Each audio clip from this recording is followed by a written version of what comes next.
Ai maneh di mana? Itu di pojok, Bos. Kernaon? Biasa we, Bos, ngahaneutan, Bos. Minum, Bos. Ade. Sia teh mabok. Ya, Ibro kades ya.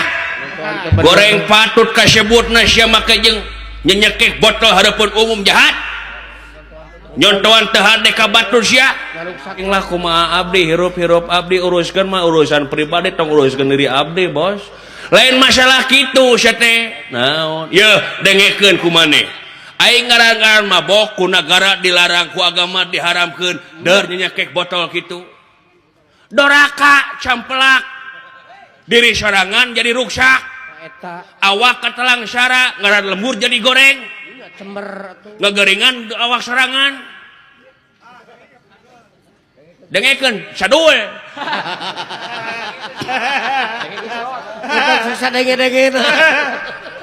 Leheung keneh abdi, Bos. Leheung kumaha? Leheung keneh abdi mabok puguh cukang lantaran anak kulantaran minuman keras. Leheung aing mah ukur pribadi ruksak teh. Tapi aya anu leuwih tibatan aing, Bos. Naon anu mabok tanpa minuman? Nah ayanya aya. Naon? Mabok jabatan, mabok kapangkatan, mabok kadudukan. Teu saeutik ayeuna jelema anu mabok kapangkatan kadudukan rahayat jadi korban dengekeun ku sia, Bos.